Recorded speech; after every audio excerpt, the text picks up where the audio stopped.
Hi, with Julian on the brown note on another Sunday afternoon, trying to get through a backlog of semi-new albums. I've started listening to new music for the first time this year. So ironically, my first review is an old album, but it does relate to the last piece I think I did, which was on the band Can, who I said I think are my favourite rock band of maybe all time, on my favourite rock discography, the Krautrock band, featuring Michael Caroli on guitar, who passed away in 2001, Jackie Liebezeit, who died in 2017, Erwin Schmidt, who died in 1999 on keyboards, Holger Zuke, who died in 2017, and of course Damo Sazuki, who died a week before I put that piece up. They're part of the Krautrock legacy from Germany, and they've probably been the most widely lauded group and most influential group. Certainly a holy trinity would probably be New and Faust and Can. And for me, there's no doubt that Can's discography, which keeps growing, like the central discography from 1969 to about 1975, has expanded. The studio albums, we got Delay, which was a predecessor to Monster Movies, their debut album that was pretty much scrapped. We got that come out. We got Can Unlimited, a terrific double album collection, which again expanded their two vocalists, Malcolm Mooney and Damo Sazuki, across more albums than they were actually on. And now we've got this incredible live album release, which is so far 4 bootlegs that have been released since 2021, with the incredible Live in Stuttgart 1975. Most of these were recorded with a guy that used to go obsessively, an English guy that used to go obsessively to Can concerts with a tape recorder down his pants. I think by the end they were letting him stand on stage and actually record or next to the speakers. And the technology hasn't existed for these bootlegs that have been widely circulated to have been given official releases. And now they have. And Live in Stuttgart was incredible. For one thing, it was 90 minutes of unreleased music, and one thing that Can and the two other Live in Stuttgart and Live in Brighton releases, they were mainly non-studio album cuts, very long jams, and that's how Can worked. So there was no referenceable material on those releases. The Live in Stuttgart was incredible, but very, very punishing.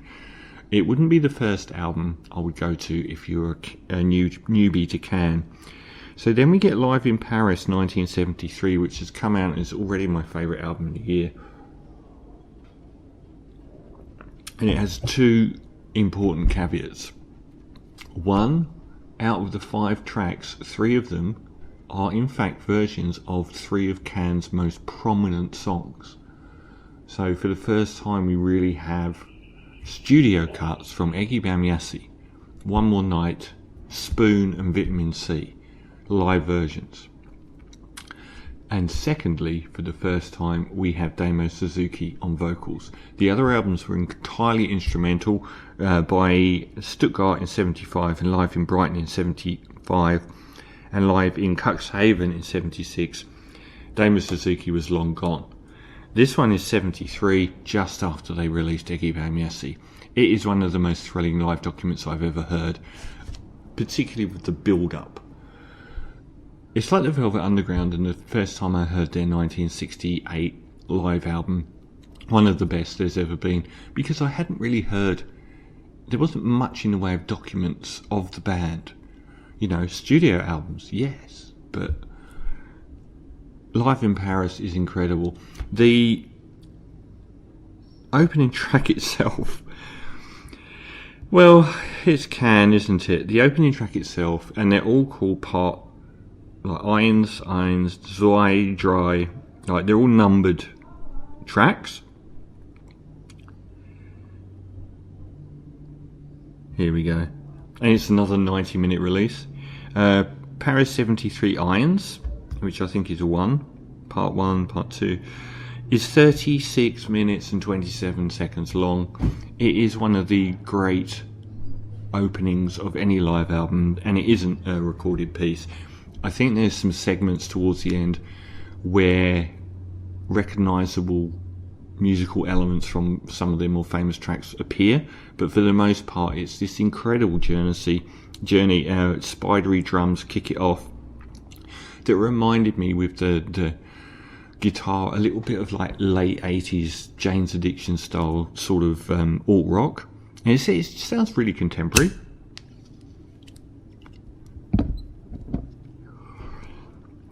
And there's some more sort of painted black style guitars, and it's already built up a wall of sound by about 3.5 minutes in, and there's another 33 minutes to go. Damo Sazuki appearing on vocals is, after hearing these previous 3 live albums, is mind-blowing.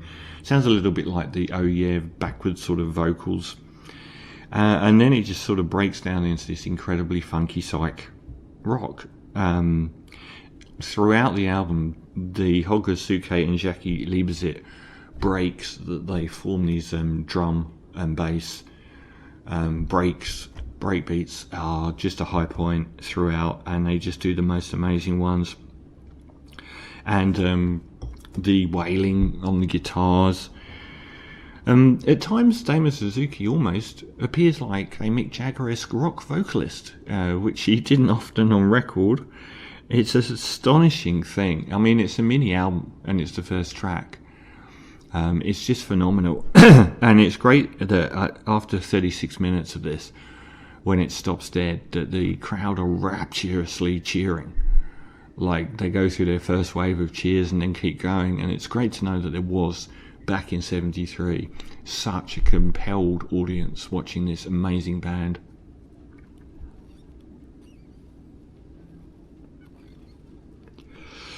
One More Night is the second track, and on the album, Eggy Bamiasi is an album that is known for 3-minute pop songs in their discography.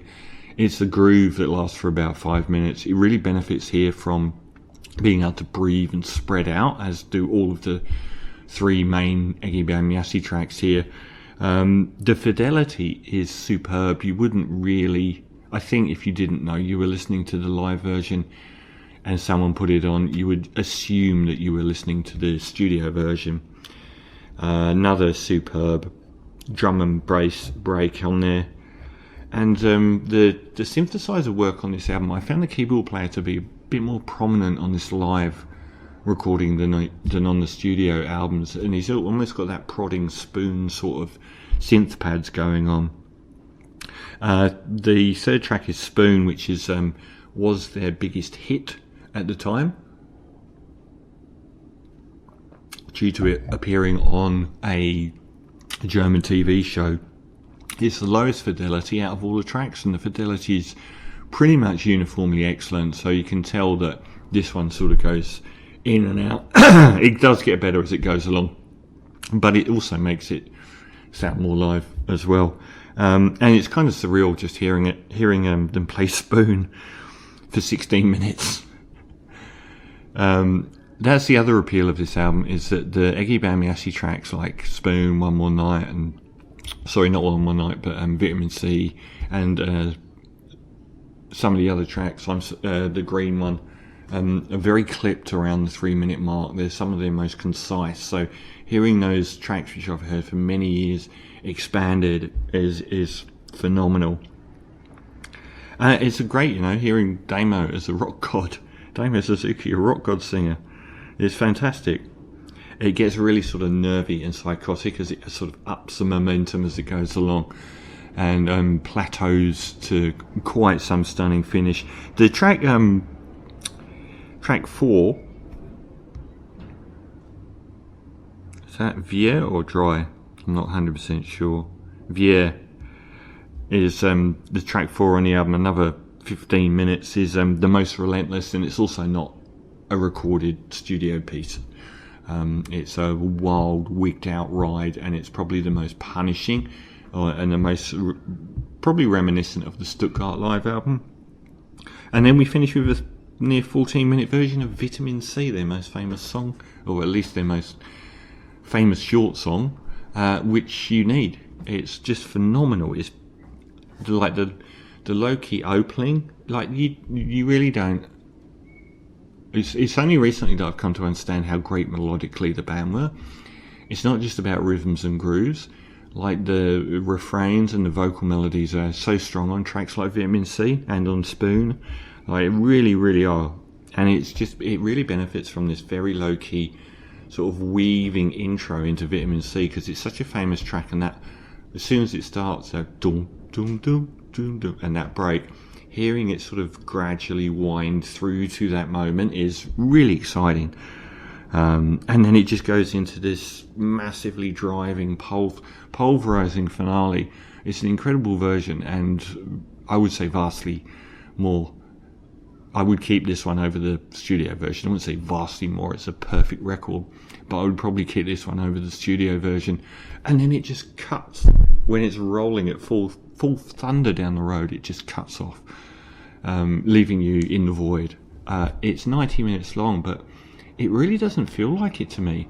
I thought it was a fantastic live album, and another winning entry into this period from probably 68 to 75, 76 of Can albums, that has gone from like 5 or 6 studio albums to at least another kind of studio album, a couple of collections, and at least 2 classic live albums for me. So I'm going to give Can Live in Paris, not getting reviewed really that heavily. I don't understand why, a 9.5 out of 10.